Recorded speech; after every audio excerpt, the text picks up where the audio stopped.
Muy buenos días tengan todos ustedes y sean todos bienvenidos, clientes y amigos, a nuestro webinar del día de hoy. El día de hoy estaremos tratando el tema de los puntos finos a considerar en la Declaración Anual de Personas Físicas, pues que ya está pronta a presentar.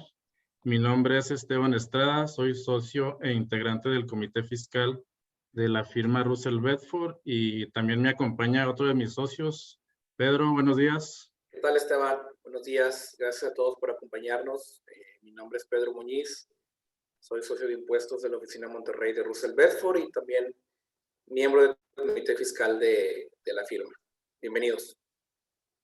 Buenos días a todos. Nada más antes de iniciar el tema de lleno, les comento que este webinar tendrá una duración aproximada de unos 40 minutos, el cual también lo pueden estar visualizando a través de la página de Facebook de nuestra firma.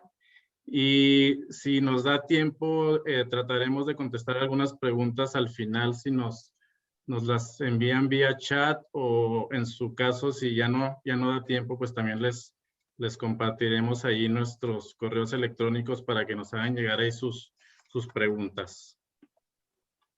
Ahora sí, para entrar de lleno al tema, pues gracias, Pedro. Platicamos un poco de las generalidades, ¿verdad? De este tema de la Declaración Anual de Personas Físicas. Toda la regulación de personas físicas en la Ley del Impuesto sobre la Renta se encuentra en el título 4. Y en específico, lo que se refiere a la declaración anual lo encontramos en los artículos 150 al 152. ¿Quiénes son los sujetos obligados? En el caso de los ingresos por sueldos y salarios, aquellos que rebasen de 400,000 pesos al año estarían obligados a presentarlo. O en el caso de que no rebases de esa cantidad, pero realices otra actividad adicional, también estarías obligado a presentar esta declaración. También en el caso de que tengas 2 o más patrones en el mismo ejercicio, también estarías obligado a presentar tu declaración. También cuando lo hayas comunicado al patrón, ¿verdad? Que tú opcionalmente quieras presentar tu declaración, pues también en ese caso tendrías que presentar tu declaración anual. Las tarifas, pues las tarifas fueron publicadas el 11 de enero del 2021 y son las mismas que se han venido utilizando durante los últimos 3 o 4 años, ¿verdad? Eso no cambió, lo publicaron en el anexo 8, ¿verdad? Y entonces serían las mismas tarifas que hemos venido utilizando. Ya a partir del 2021, pues sí se actualizaron, pero pues esas ya son para las declaraciones que presentemos correspondientes a este ejercicio. En cuanto a la fecha de presentación, esta obligación se vence en el mes de abril, ¿verdad? Tendríamos hasta el día 30 de abril. Ahora en este año, pues da la particularidad de que el 30 de abril cae en día viernes, ¿verdad? Entonces, de acuerdo al Código Fiscal, pues ahí vamos a tener un fin de semana adicional para poder presentarla hasta al día siguiente hábil, que sería el 3 de mayo, si no me equivoco, el siguiente lunes. Entonces, esto pues beneficia sobre todo a aquellos que pudieran tener un impuesto a cargo, ¿verdad? Pues ya tendrían esos días o ese día adicional para realizar su pago.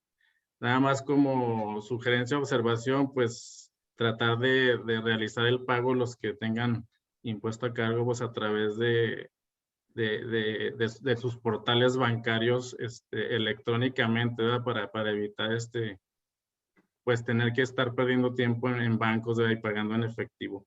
De preferencia, pues hacerlo en línea los que tengan esa oportunidad. El portal del SAT habilita la herramienta y en esa herramienta donde capturamos la información, pues ya viene mucha información precargada. Ahí pues vamos a encontrar ya mucha información de los ingresos por sueldos y salarios, por ejemplo, de la información que declararon nuestros patrones, ¿verdad? A través de los CFI de nóminas, o si tenemos alguna otra actividad, pues la información que nosotros fuimos declarando mes a mes en nuestros pagos provisionales. Al día de hoy esta herramienta no ha sido habilitada por el SAT todavía. También ellos, adicionalmente a esta herramienta, habilitan un simulador, ¿verdad?, de la declaración anual que tampoco todavía no se encuentra disponible. Regularmente lo liberan a finales de marzo, principios de abril, ¿verdad? Entonces, sí es recomendable pues estar ahí revisando frecuentemente, ¿verdad? Para verificar cuándo ya podemos entrar a esta herramienta y pues ir verificando la información que ahí se contenga para ir checando si no tenemos alguna inconsistencia. En esta declaración, más adelante tal vez lo veamos un poco más a detalle en cada actividad que vamos a estar comentando, pero hay algunos estímulos fiscales que se pueden aplicar, ¿verdad? Nada más por mencionar algunos ejemplos, les comento, por ejemplo, el estímulo por contratar adultos mayores, ¿verdad? Que es un estímulo importante y nos arroja ahí un 25% del sueldo que paguemos, al igual que al contratar personas con discapacidad, ¿verdad? Eso también nos da un beneficio y un estímulo que nos permite disminuir ahí la utilidad y el impuesto. También los del sector primario pues tienen ahí varios estímulos, ahí en su momento lo veremos cuando platiquemos un poquito de actividades empresariales y profesionales. Debemos contar con nuestra firma electrónica o contraseña. Más adelante lo vamos a comentar, pero sí es importante ahí tener a la mano, sobre todo el dato de la firma electrónica. Ahorita es el tema de que pues es muy difícil renovarla acudiendo al SAT, ¿verdad? Entonces, los que ya estén por vencerse, pues se les recomienda renovarla en línea, ¿verdad? Para no tener esa complicación, sobre todo los que piensen que van a tener un saldo a favor de impuestos importante, ¿verdad? Así sería importante considerar eso. Y ya por último, de generalidades, pues hay sanciones, ¿verdad? También por no presentar esta declaración a tiempo o por presentarla con errores, ¿verdad? Las sanciones las estipula los artículos 81 y 82 del Código Fiscal, y por no presentar la declaración pueden aplicar una multa que va de entre 1,500 a casi 20,000 pesos, y por presentarla con datos incompletos o errores puede haber multas de 1,500 hasta 38,000 pesos, ¿verdad? Nada más para considerar que es importante cumplir con esta obligación. Adelante, Pedro. Muy bien. En cuanto a una parte importante a considerar en la determinación de los impuestos de las personas físicas, tenemos por un lado los ingresos que tiene por cada tipo de actividad que se realice, por cada tipo de ingreso que se realice más bien, por cada giro de actividad, y cada uno de esos giros tienen deducciones autorizadas, pero a su vez todas las personas físicas tienen por un lado ciertos ingresos exentos, también dependiendo de cuál es el tipo de ingreso que están obteniendo. Por ejemplo, los ingresos exentos para sueldos y salarios, estos los determina el patrón al momento que está preparando la nómina, se timbran y se siguen de conformidad con lo que señala el artículo 93 de la Ley del Impuesto a la Renta. Es de esperarse que la parte exenta ya esté determinada y precargada en nuestra declaración anual, por lo que ahorita vamos a platicar un poquito más. Sería nada más conveniente estar revisando que efectivamente están las nóminas timbradas, nuestros ingresos y la parte exenta considerada.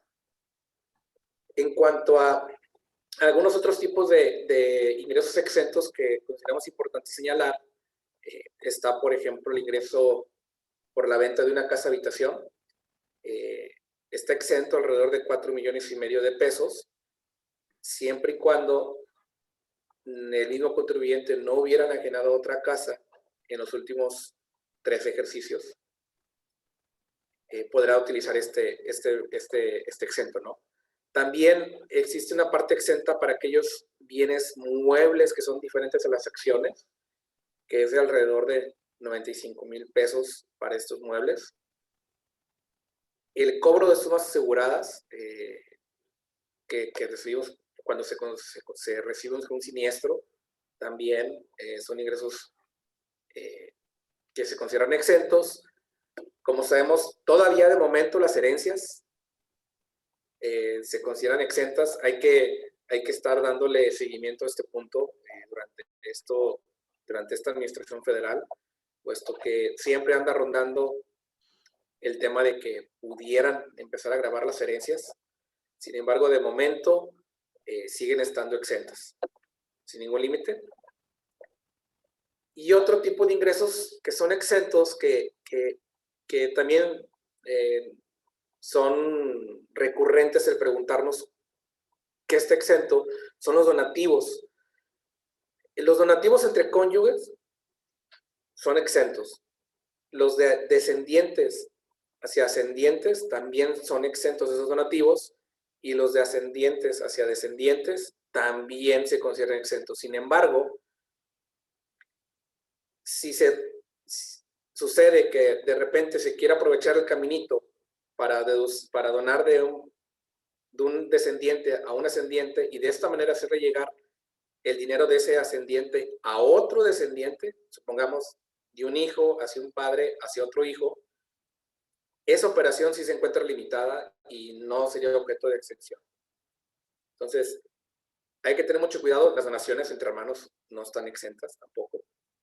Entonces, tenemos que tener mucho cuidado en cuanto a qué estamos considerando como exento.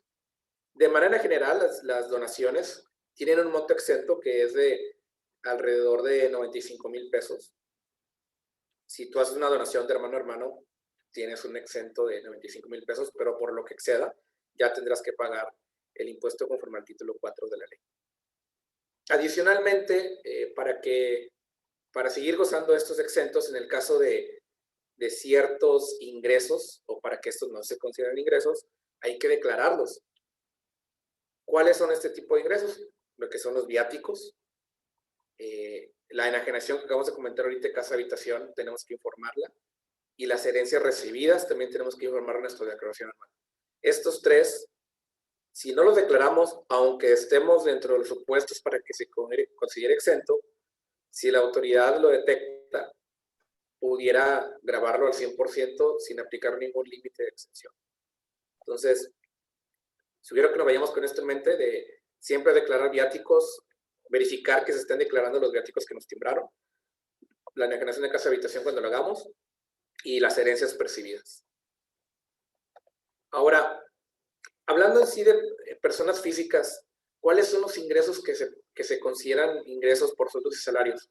Pues como todos sabemos, quienes se encuentran subordinados a un patrón, las percepciones que tienen por su actividad, la contraprestación de sueldo y salario normal, las prestaciones que reciban, incluyendo aquellas de liquidación, pero además también tenemos como grabados aquellos honorarios, por ejemplo, a miembros de consejo, a miembros de administración, a directivos, a gerentes generales. Los ingresos que perciben los integrantes del gobierno federal o estatal también se encuentran grabados bajo el régimen de sueldos y salarios. Los honorarios que una persona que realice actividad profesional pudieran grabarse bajo sueldos y salarios siempre y cuando los ingresos que percibió durante el ejercicio anterior fueron mayores al 50% derivados de la prestación a una sola persona moral, siempre y cuando se le avise a la persona moral que se tiene esa obligación de grabarlos por parte de la persona moral. Lo que está tratando de hacer aquí la ley es, pues, ya decir, si aparte que tú eres un profesionista por honorarios, que le prestas más del 50% de tus ingresos a una sola persona moral y realizas la actividad en la oficina de esa persona moral, pues ya realmente eres un empleado, ¿no? Entonces, se asimilan a salarios también esos ingresos. Incluso aquellas personas físicas que realicen actividad empresarial pudieran optar porque si le prestamos servicios o nuestra actividad empresarial a una persona moral, le podemos solicitar que los ingresos que vamos a percibir nos los considere como asimilados a sueldos y salarios. O bien, algún otro tipo son aquellos honorarios esporádicos, ¿no? que se tienen. También se puede optar porque se tributen como asimilados a sueldos y salarios. Cuando estamos revisando nuestra declaración, o como paso previo a nuestra preparación de nuestra declaración anual para sueldos y salarios o para cualquier otra actividad, consideramos importante que acceder de manera previa al portal del SAT y validar que estén precargados los FDIs de nuestros ingresos, en este caso por patrones, en los visores que el SAT tiene puestos a disposición de los contribuyentes. Tú entras a la página del SAT, en el menú que dice declaraciones, accedes y creo que es como el tercer renglón de diferentes menús donde dice visores. Seleccionas el visor de ingresos por sueldos y salarios, vamos a poner ese ejemplo, entras con tu contraseña y vas a poder verificar que ahí estén los ingresos timbrados, ¿no? Y también en el caso de las deducciones, podrías estar verificando, hablando de deducciones personales, que ahorita vamos a ver más a detalle adelante, puedes estar verificando a su vez si te timbraron correctamente los intereses de aquella casa de habitación o lo que pagaste de honorarios médicos, etcétera, ¿no? Como paso previo a tu declaración anual. Y como bien comentaba Esteban hace un momento, el estar verificando la propuesta por el SAT. Seguimos todo este círculo, ¿no? Verificamos nuestros ingresos, verificamos en los visores que estén los FDIs y finalmente checamos la propuesta por el SAT. Esperemos que para final de este mes ya esté, para en su caso, pues estar presentando oportunamente las devoluciones. En años anteriores, las devoluciones sobre declaraciones de saldos a favor se obtenían en periodos incluso de una semana, ¿no? Entonces, sí es importante estar viendo esto.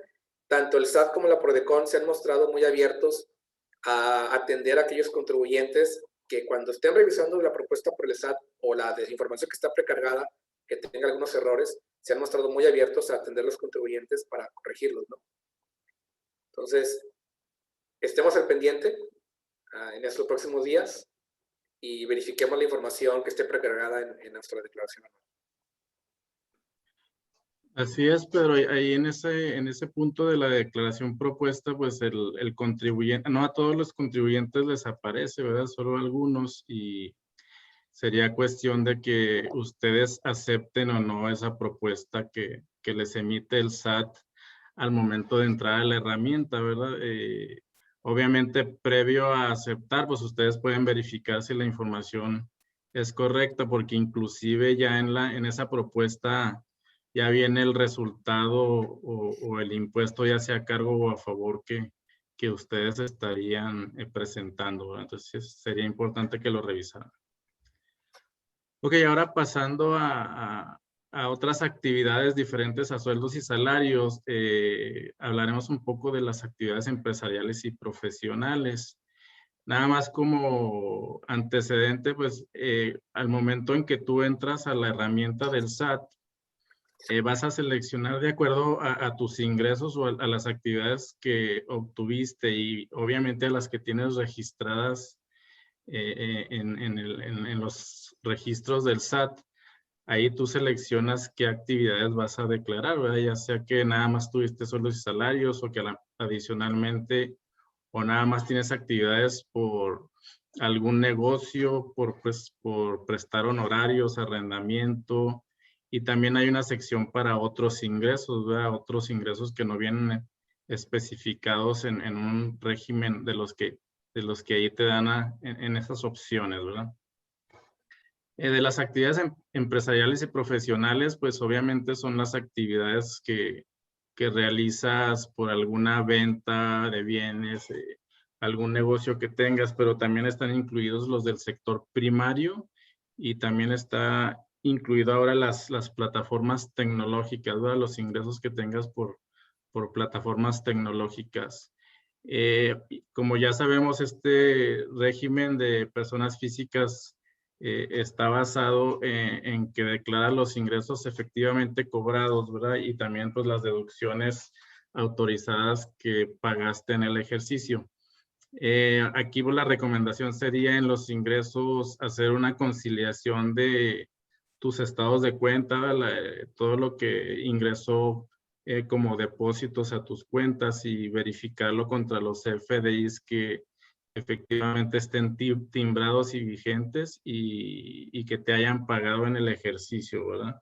Entonces hacer esa conciliación, verificar nada más para estar seguros posible duplicidad de facturas que hayas efectuado, para nada más que la autoridad no te quiera acumular una factura adicional, ¿verdad? Obviamente, pues aquí tenemos la ventaja de que nada más vas a declarar lo que realmente te pagaron, pero suele pasar de que las autoridades en sus registros, ellos hacen, ahora las revisiones las hacen mucho en función a los CFDI, ¿verdad? Entonces nada más verificar que tus CFDI sean los vigentes y no haya por ahí duplicidades. En cuanto a las deducciones autorizadas, pues obviamente una de las reglas generales es que sea un gasto o una deducción que sea estrictamente indispensable para la actividad que realizas, ¿verdad? Entonces nada más cumplir con esa regla, obviamente cumplir con los demás requisitos, ¿verdad? Que pues tu factura reúna los requisitos fiscales, que te la hayan timbrado correctamente, ¿verdad? Que el uso y la forma de pago, todos esos detallitos, pues nada más verificar que cumplan, ¿verdad? Para no tener un problema al momento de hacer tu declaración. Aquí pues también es importante recordarles de aplicar los estímulos, ¿verdad? Ya les comenté de algunos estímulos. Adicionalmente, los contribuyentes del sector primario pues tienen estímulos o beneficios adicionales, ¿verdad? Por ejemplo, pueden deducir hasta el 8% del importe de sus ingresos sin que tengan que tener un comprobante fiscal con los requisitos que te pide el código, ¿verdad? Por poner un ejemplo, y aparte tienen el beneficio de una disminución en la tasa, ¿verdad? Y tienen ingresos exentos bastante importantes, ¿verdad? Que es una de las ventajas que tiene el régimen del sector primario. También recordarles de pues, la amortización de pérdidas, ¿verdad? Revisar ahí en sus declaraciones pasadas si por estas actividades tuvieron pérdidas que se justifican, ¿verdad? Aquí pues mencionar mucho, es importante mencionar lo de la discrepancia fiscal, ¿verdad? La autoridad pone mucha atención en aquellas personas que declararon más gastos que ingresos, ¿verdad? Entonces esa pérdida debe estar muy justificada de dónde proviene para no tener ese problema de la discrepancia fiscal y ya cuando estamos seguros de que estamos en orden en cuanto a las pérdidas fiscales, pues aprovecharlas y aplicarlas, ¿verdad? En el ejercicio donde tengas una utilidad y que la puedas utilizar. Recordemos que tenemos hasta 10 ejercicios posteriores para poder aplicarlas y es necesario pues aprovechar este beneficio y también recordarles que si en un ejercicio tuviste una utilidad y no aplicaste la pérdida fiscal, pues ya pierdes el beneficio por ese importe de esa utilidad donde no lo aplicaste, ¿verdad? Nada más tener muy en cuenta eso. En cuanto a la PTU, pues nada más recordarles que se puede tomar como una deducción adicional a la PTU que pagaste en el ejercicio que estás declarando y pues también hacer el cálculo de la PTU del ejercicio que vas a declarar para repartirla en este año, en el mes de junio. Y ya les mencioné lo de las plataformas tecnológicas, es un régimen relativamente nuevo, lo encontramos en los artículos 113A al 113C de la Ley del Impuesto sobre la Renta.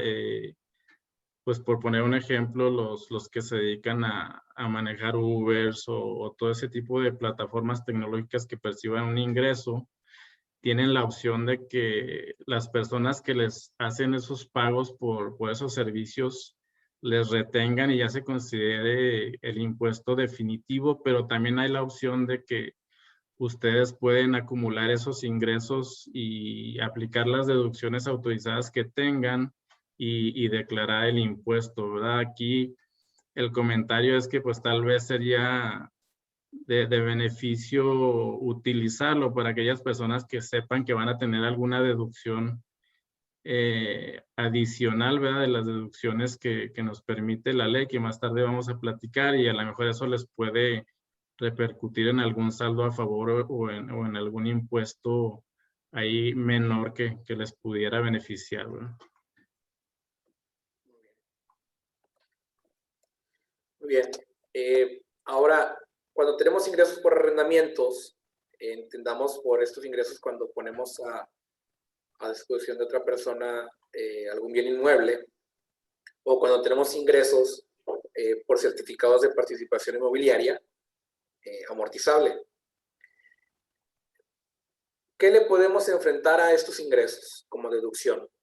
Tenemos dos opciones. La primera es el deducir el gasto predial, gastos de mantenimiento del inmueble, algunos sueldos y salarios si es que tenemos empleados que estén trabajando, dando seguimiento al arrendamiento, y algunos gastos menores, a lo mejor si la luz, si el agua está estipulada que la cubrimos nosotros, también puede ser una deducción. Y por otro lado, se tiene el aplicar la llamada deducción ciega, que es el 35% de deducción sobre el ingreso, ¿no? Además, a esta deducción ciega se le puede deducir en esta segunda opción lo que es el pago del predial.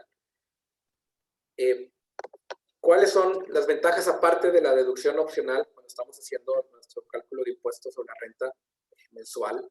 Es que la deducción ciega te permite no llevar una contabilidad.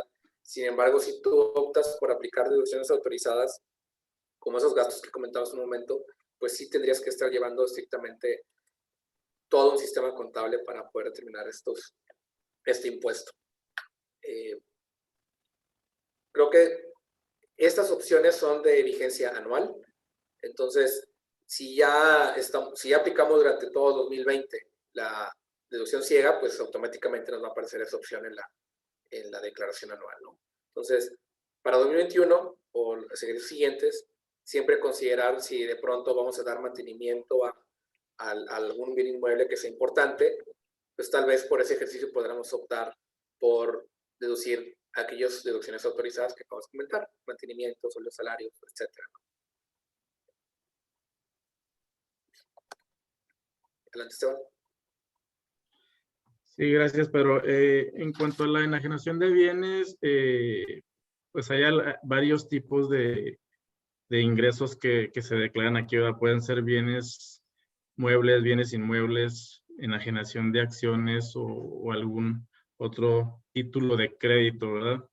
El ingreso acumulable pues sería el valor de la contraprestación que se pacte, ¿verdad? En cuanto a las deducciones autorizadas, las encontramos en el artículo 121 de la ley del ISR y de las que nos permiten aplicar en este rubro serían el costo comprobado de adquisición actualizado. Hay una mecánica ahí para actualizar el costo comprobado. En el caso de inmuebles, pues las construcciones o mejoras a los bienes que le hicieron al inmueble, gastos de escrituración y comisiones pagadas por este tipo de operaciones, ¿verdad? Ya mencionó Pedro también un monto de ingresos exentos para estos rubros y adicionalmente pues les comento que están exentos en esta cuestión de la enajenación de bienes, las herencias, los donativos, las enajenaciones de bonos, valores o otros títulos de crédito, ese tipo de ingresos estarían exentos para este rubro. Bien. Pasamos a lo que son otro tipo de ingresos que también las personas físicas pues, pudieran estar obteniendo. Por ejemplo, la enajenación de acciones en bolsa. En este tipo de ingresos lo que se graba es la utilidad. El corredor de bolsa o la casa de bolsa nos va a estar vigilando las inversiones durante todo el año Finalmente nos va a dar una constancia donde nos va a decir cuál fue el importe de ganancia o pérdida que se tuvo en las operaciones, y en su caso, esta ganancia está sujeta a una tasa del 10% de impuesto a la renta, con pago único, la cual se declara en nuestra declaración anual. Hay que vigilar, como siempre, estarla revelando claramente la declaración y efectuar su liquidación. No es sujeta directamente a deducciones, sin embargo, si tienes pérdidas en otros ejercicios previos, pudieras aplicar esa pérdida a la ganancia de este ejercicio. Así es, Pedro. En cuanto a la adquisición de bienes, pues aquí digamos que es un poco raro ver este tipo de ingresos, pero sí pasa, es cuando tienes un incremento en tu patrimonio, ¿verdad? Y pues por ese incremento tienes que hacer una declaración. Este es el caso, por ejemplo, de las donaciones, tesoros, así lo menciona el artículo, ¿verdad? Adquisiciones por prescripción, o en el caso de las construcciones o mejoras que se le hacen a bienes arrendados, ¿verdad? En este caso, pues el valor que estaríamos declarando sería el valor del avalúo, ¿verdad? Tiene que haber un avalúo por un especialista autorizado, y regularmente en este tipo de ingresos o de operaciones, cuando se hacen vía notario, pues el notario es el que retiene el impuesto, ¿verdad? Y nada más pues tenemos la obligación de declararlo. En cuanto a los ingresos por intereses, en este aspecto, pues básicamente lo que grabamos es el interés real. ¿Y qué es el interés real? Pues es aquel interés que percibimos es superior al ajuste por inflación. ¿Cómo se determina este ajuste por inflación? Pues tú tomas tu saldo diario de las inversiones, lo divides entre el número de días del ejercicio en que tuviste esa inversión, y con eso obtienes el promedio diario que multiplicas por el factor de ajuste que conocemos, y con eso obtienes lo que se le llama el ajuste por inflación. Ese ajuste por inflación se lo restas a los ingresos que recibiste, y con base en eso ya tienes tus intereses reales, ¿no? Generalmente estos intereses reales pues no los determinan las instituciones financieras, pero tendríamos que estar vigilando que esté pues correctamente determinado la parte gravable. Si nosotros únicamente tenemos ingresos por intereses, no tenemos ingresos por ningún otro tipo de actividad, ni siquiera sueldos y salarios, estaríamos libres de presentar nuestra declaración anual si los ingresos fueron menores a 100,000 pesos. Sin embargo, si además de intereses tenemos un ingreso por sueldos y salarios, y la sumatoria de los dos superan los 400,000 pesos, entonces sí estamos obligados a presentar la declaración anual. Si no, si yo tengo ingresos por salarios de 200, si tengo ingresos por intereses de 50, tengo 250, no estoy obligado a presentar mi declaración anual. Sin embargo, de todas maneras, pues si yo tengo mis ingresos por salarios de 200 y tengo ingresos por intereses de 101, aunque no sean mayores a 400, pues por el simple hecho de que esos intereses superaron los 100,000 pesos, estoy obligado a presentar la declaración, donde van los dos tipos de ingresos que tuve, ¿no? Son los salarios e intereses.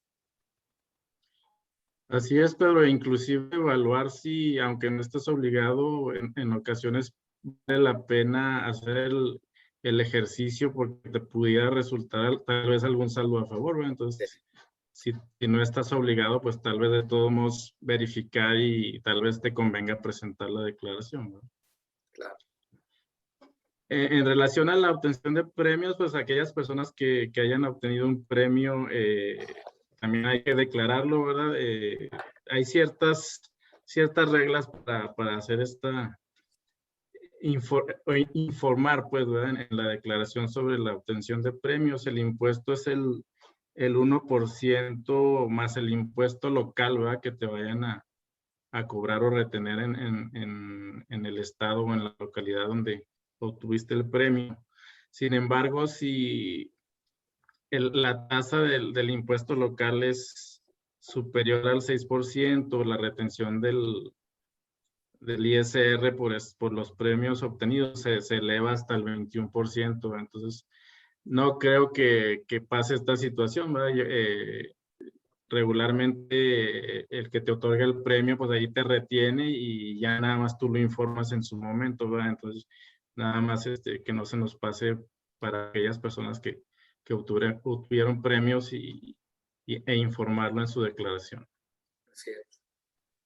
Así es, Esteban. En cuanto a los ingresos por dividendos, pues como sabemos, a partir del 2014, los ingresos por dividendos están grabados a una tasa adicional del 10%. ¿Cómo funcionan los ingresos por dividendos? La persona moral, nosotros ya recibimos el impuesto ya neteado del impuesto a la renta, declaramos o ya aparece timbrado, la persona moral debió de habernos timbrado ese dividendo, debería de aparecer el importe del interés del dividendo que recibimos, le restamos el impuesto sobre la renta equivalente al 30% que la compañía ya retuvo, y finalmente ellos también debieron de menos retenido el 10% adicional. Entonces, pues básicamente ahí el objetivo es confirmar que está timbrado y confirmar que estamos declarando lo correspondiente a lo que la compañía ya no retuvo, ¿no? Que si la compañía, tal vez ese dividendo proviene del 2013 hacia atrás, en el cual no había un 10% adicional, excelente. O si proviene del 2014 hacia adelante, en el cual hay una retención adicional del 10%, pues también la compañía fue la que debió de habernos retenido. Sin embargo, sí es conveniente que estemos al pendiente de cómo nos lo timbraron, porque tal vez nosotros podemos decir, oye, yo nada más recibí $1,000,000, entonces ya viene neteado el 30% del ISR que me retuvieron, pero además a lo mejor viene el otro 10% que también me retuvieron. Entonces tenemos que hacer una pequeña aritmética de piramidalización nada más para confirmar que estamos acreditando el impuesto retenido del 30% efectivo de la empresa. Y el otro 10% también ya lo retuvieron, pero nada más hagamos ese ejercicio de piramidalización o su contador que les haga seguir de piramidalización nada más para verificar que efectivamente estamos acreditando el impuesto que la compañía ya pagó, ¿no? Del 30%. También aquí un punto clave cuando estamos trabajando con clientes o somos accionistas o dueños de una sociedad, son aquellos préstamos que la sociedad le hace a los accionistas. Esos préstamos, tal y cual la ley te dice que esos también son dividendos, a excepción de, y ya te dice, si esos préstamos se realizan en el giro normal de actividades de la empresa, o sea, tú le prestaste para que él realice, para que el accionista realice algún anticipo, alguna operación que tiene que ver con la operación de la sociedad, si ese préstamo el accionista lo regresó en un plazo menor a un año, si se estipuló ese préstamo en un contrato en el cual viene cierto clausulado, se cumplió con lo que dice el clausulado, y si además para el préstamo se estipuló una tasa de interés que viene a ser de alrededor del 12% anual, si se cumple con esos requisitos, ese préstamo no va a ser un ingreso por dividendos para el accionista. Pero algo muy común es que el accionista pide préstamos, se lo entregas, y ya pasaron 14 meses y el accionista ni le cobraste intereses, ni le pusiste en un contrato, ni te ha pagado el préstamo, entonces ya se considera un dividendo ficto. Ya deberíamos estarle determinando al accionista un cálculo de dividendos. Conforme al artículo 10, que piramidas el 1.52 del factor de piramidación y determinar un impuesto, ¿no? Y también, ¿qué se considera dividendos? Cuando la sociedad tiene gastos no deducibles donde el beneficiario es el accionista. A lo mejor por un lado decimos, oye, pues es un gasto no deducible porque se compró una bici de montaña el accionista y aquí metió el gasto y lo mandé no deducibles, por eso, pero en cierta forma el beneficiario es él. Entonces, de acuerdo a este artículo de la ley, pues también ese gasto sería un dividendo, ¿no? Correcto. En cuanto a los demás ingresos, si no obtuvimos ingresos adicionales de los que no hemos comentado previamente, pues en esa sección les va a aparecer varias opciones, ¿verdad? Para poder declarar esos ingresos que adicionalmente se hayan obtenido. Pueden ser ingresos esporádicos, ¿verdad? Algunos ejemplos que que menciona la ley son la condonación de deudas, la ganancia cambiaria, inversiones en sociedades en el extranjero, regalías, ¿verdad? Puede haber otro tipo de ingresos. Ahí seleccionamos en el apartado de otros ingresos el que nos corresponda. Ponemos el ingreso obtenido, la deducción en su caso que tengamos y ya pues se nos acumula a los demás ingresos ya en el cálculo final, ¿verdad? Que hagamos. También ahí comentar, como ya lo habíamos mencionado, sobre informar, ¿verdad? De ciertos ingresos ya al final de la declaración, donde ya está la determinación del impuesto, nos pide ciertos datos informativos de ingresos obtenidos, algunos de los que ya hemos platicado, ¿verdad? Por ejemplo, la venta de una casa habitación, los donativos, las herencias, viáticos, este tipo, los préstamos, ¿verdad? También, si obtuvimos un préstamo, es importante informar este tipo de ingresos obtenidos cuando rebasen en lo individual o en su conjunto de 600,000 pesos, ¿verdad? Lo tenemos que anotar en esa sección. Si no, si omitimos informarlo, pues la autoridad en una revisión pudiera considerarlo como un ingreso acumulable, ¿verdad? Por eso es importante mencionarlo, que hay que informarlo. En cuanto a lo que son las deducciones personales, ya hace un momento hablamos de lo que son las partes exentas, hablamos también de las deducciones que se pueden hacer derivado del giro que esté teniendo o de la actividad que esté teniendo la persona física, pero además todas las personas físicas pueden tener algunas deducciones personales que pudieran ser deducibles y generalmente, por ejemplo, cuando somos empleados, cuando estamos en un régimen de sueldos y salarios, podríamos, si obtenemos algunos de estos comprobantes o tenemos alguna de estas erogaciones, más bien hacerlas deducibles y muy probablemente obtener un saldo a favor. ¿Cuáles son estas deducciones personales que señala la ley? Pues los honorarios médicos y los gastos hospitalarios, en primer lugar, son algunas de las deducciones personales. Van incluidos dentro de estos honorarios gastos médicos lo que son los gastos dentales, la asesoría psicológica, los gastos de nutrición cuando vayamos con un nutriólogo y los gastos hospitalarios, ¿no? En este caso, todos deben de haberse pagado, ya saben, con tarjeta de crédito, débito, cheque, transferencia electrónica, y los beneficiarios debemos ser nosotros mismos o dependientes de nosotros, ¿no? Como personas físicas, para poder hacerlos deducibles. Obviamente los comprobantes deben estar emitidos a favor nuestro, por nuestro RFC, etc. También en algunos casos se extienden este tipo de deducciones para aquellos gastos que se erogan por incapacidades. Cuando tenemos gastos por incapacidades, también podemos deducir los gastos de enfermería, obviamente que tengamos el comprobante, los análisis clínicos, los estudios clínicos o las prótesis que necesitemos, o la compra de aparatos de rehabilitación. Esto siempre y cuando estemos hablando de gastos que se erogan por rehabilitación, como estamos hablando, por incapacidades. En cuanto a gastos funerales, bueno, pues aquí el límite son 30,000 pesos para cuando se dé el suceso. Los donativos, hay un límite para la deducción de donativos que es el 7% de los ingresos acumulables del ejercicio inmediato anterior. Si los donativos se hacen al gobierno federal o estatal o municipal o organismos centralizados, únicamente pueden ser del 4%. En cuanto a intereses por créditos hipotecarios, pues son los que conocemos que nos dan el Infonavit. Cuando tenemos el crédito por Infonavit, nos expiden la constancia. La institución financiera donde sacamos nuestro crédito también nos emite esa constancia, la cual o ya viene precargada o nosotros se la pedimos a la institución y capturamos los datos, ¿no? Esos intereses también pueden ser deducibles. Y los que están ahorita muy está teniendo mucho auge las aportaciones complementarias de retiro.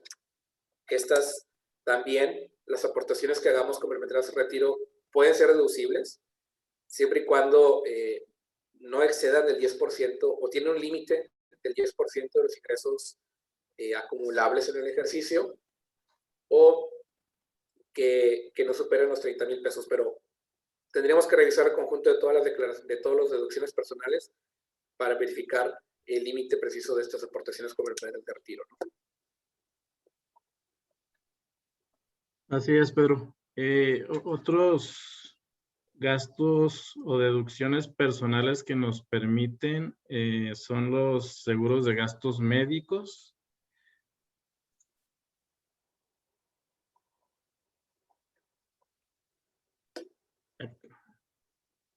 Me pasé una lámina, ¿verdad? Los seguros de gastos médicos, pues tienen que estar, el beneficiario tiene que ser el contribuyente, puede ser el cónyuge o ascendientes y descendientes, ¿verdad?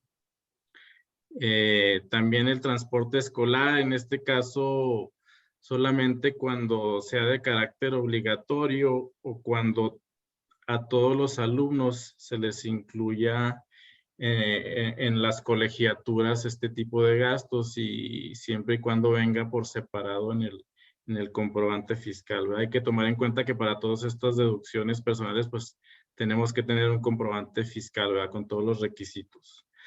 Además de otros requisitos para ciertas deducciones como hacerlos en pagos electrónicos, ¿verdad? Por transferencia, cheque, que sean bancarizados, ¿verdad? Aquí la recomendación sería, de ser posible, pues que todo se haga así, ¿verdad? Para no tener algún problema después. Los impuestos locales, pues rara vez vemos que algún contribuyente incluya un impuesto local sobre sueldos y salarios. Aquí la única restricción es que dicho impuesto local, la tasa no rebase o no exceda del 5%. Y para poder aplicar este tipo de deducciones adicionales o personales, como se le conocen, hay un límite, ¿verdad? El límite nos menciona el artículo 151 que no puede exceder de 5 salarios mínimos generales, ¿verdad? Así lo menciona el artículo, pero ya sabemos que ahora pues todo se convierte a UMAS, ¿verdad? Y que tampoco rebase el 15% de los ingresos del contribuyente, de la totalidad de ingresos. El que sea o el que resulte menor de estas dos cantidades. Esto no aplica en acumulación, en este conteo de deducciones, no aplica para las colegiaturas, ¿verdad? Las colegiaturas que podemos deducir de nuestros descendientes y tampoco aplica para donativos o aportaciones complementarias para el retiro. Y como comentario adicional, pues, la herramienta del SAT ya contiene estos límites de ya en automático, el SAT te lo va monitoreando ahí al momento que vas capturando esta información, ya la propia herramienta del SAT te va diciendo si ya llegaste al tope o al límite o si todavía puedes incluir algún gasto adicional. Aquí la recomendación es verificar esos comprobantes, ¿verdad? Porque algunos pueden traer errores. Los más comunes que hemos visto, por ejemplo, que en el tipo del pago le ponen efectivo cuando en realidad tal vez sí lo hiciste con tarjeta de crédito o transferencia. Esa puede ser una causal para que la autoridad no te tome como válido ese tipo de comprobantes. También en el uso del CFDI debe especificar que debe ser por este tipo de deducciones personales, ¿verdad? Si le ponen, por ejemplo, gastos en general o algún otro tipo de descripción en el uso, pues también pudiera ser una causal para que el SAT te rechace esa deducción, ¿verdad? A ver si me ayudas con... Gracias, pero... En cuanto a los saldos a favor del ISR, pues ya una vez que metimos toda la información, la verificamos y nuestro resultado es favorable, tenemos un saldo a favor del impuesto sobre la renta, pues tenemos ahí algunas opciones, ¿verdad? La primera y la más recurrida, la que todos queremos utilizar es la devolución automática, ¿verdad? En esta devolución automática, pues relativamente el SAT, una vez que se verificó en sus sistemas que te aplica el saldo a favor, te la regresan en un promedio de 1 a 2 semanas, ¿verdad? Puede tardarse un poquito más dependiendo del volumen, ¿verdad? De declaraciones que se estén enviando.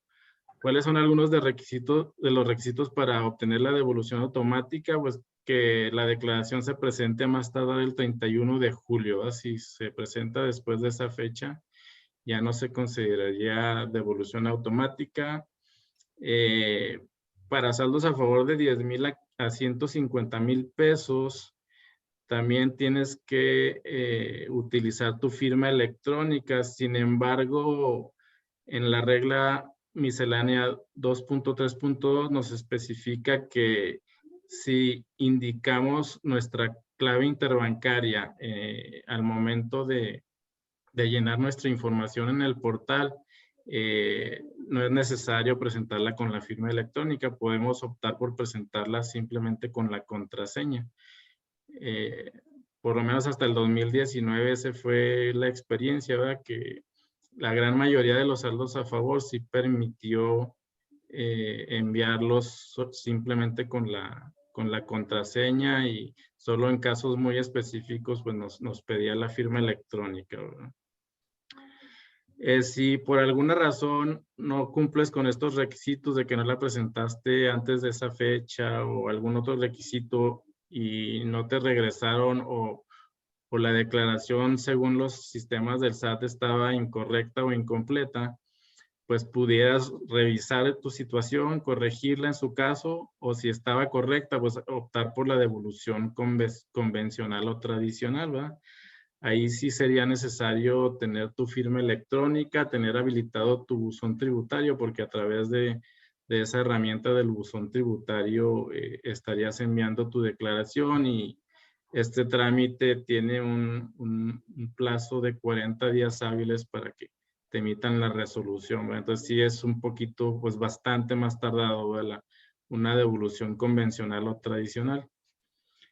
Y pues otra de las opciones que te da el formato cuando traes un saldo a favor es la compensación, ¿verdad? Aquí en estos casos, pues a lo mejor es para cuando ya conoces que en el siguiente ejercicio vas a estar realizando pagos anticipados, pagos provisionales de ISR, pues a lo mejor evitarte todo ese tiempo de intentar recuperar ese saldo a favor, pues de una vez optas por la compensación, o a lo mejor en los casos de alguna regularización de varios ejercicios, ¿verdad? Que tal vez en el primer ejercicio te dio un saldo a favor y en los siguientes vas a tener un saldo a cargo, pues ahí mismo optas por la compensación y ya te evitas lo de la devolución y ya aprovechas, ¿verdad? Ese saldo a favor.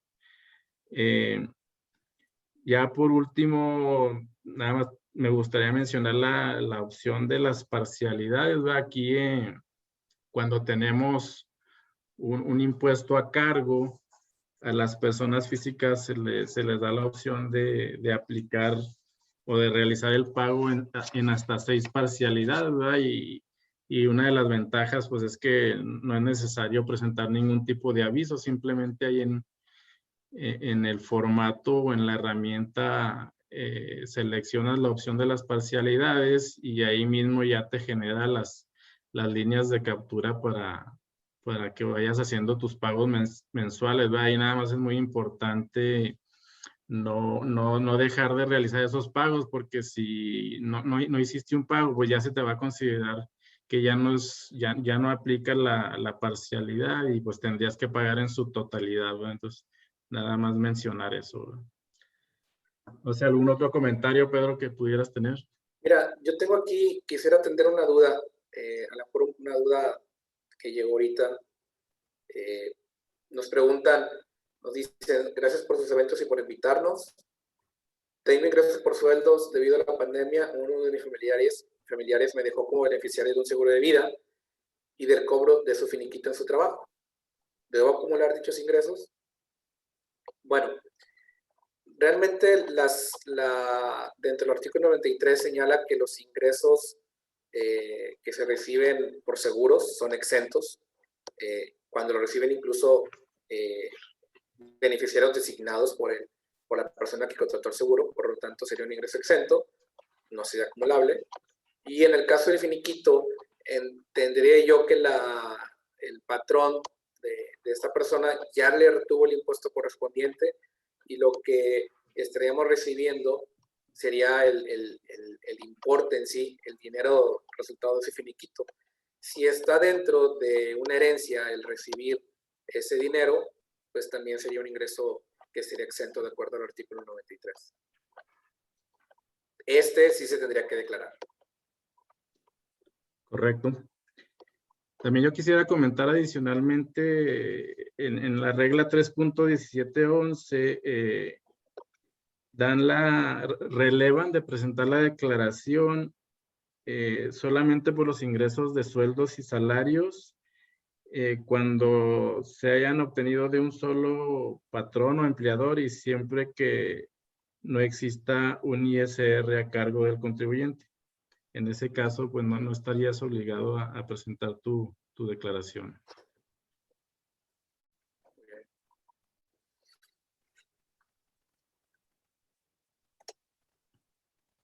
Déjeme ver si tenemos aquí una oportunidad de contestar alguna pregunta.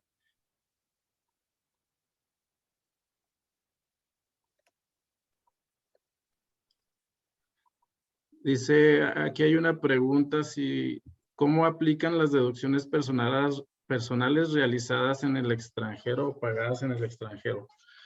Pues sí son válidas, ¿verdad?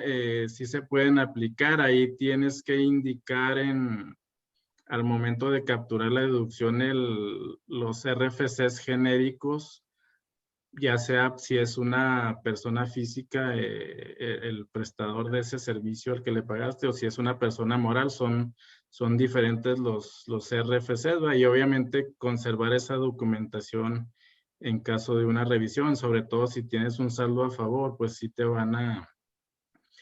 seguramente te van a pedir esa documentación, pero sí se pudieran incluir y nada más sí hay que notar el dato de los RFCs genéricos. Ahorita no los tengo a la mano, pero están publicados ahí en la miscelánea, ¿verdad? En una de las reglas misceláneas. No sé si algún otro comentario, Pedro.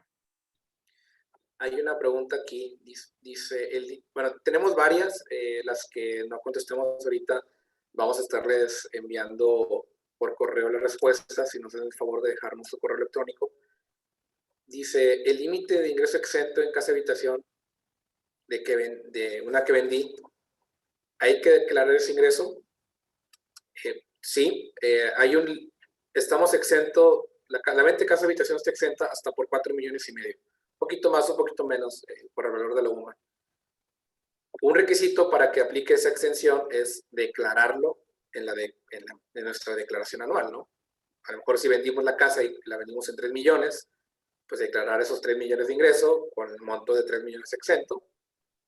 Y luego me preguntan si me cobró comisión un broker, pero no me dio factura, ¿lo puedo deducir? En este caso no podríamos deducir esa comisión, puesto que no tenemos un comprobante fiscal. Pero el límite son 4,5 millones exento, y para aplicarlo hay que declarar ese ingreso. Así es, son 700,000 UDIs, ¿verdad? Si mal no recuerdo. Así es. Entonces, ese límite pues estaría actualizando a diario, ¿verdad? Básicamente. Así es.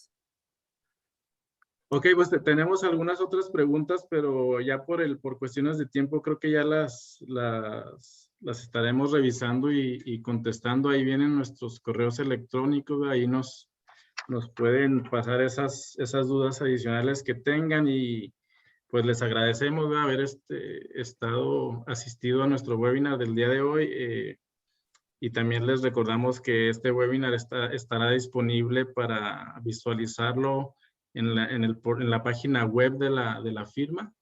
ahí lo pudieran estar visualizando posteriormente, y pues ahí también a través de nuestras redes sociales y en la página web les estaremos informando de los próximos webinars que estaremos teniendo mes a mes.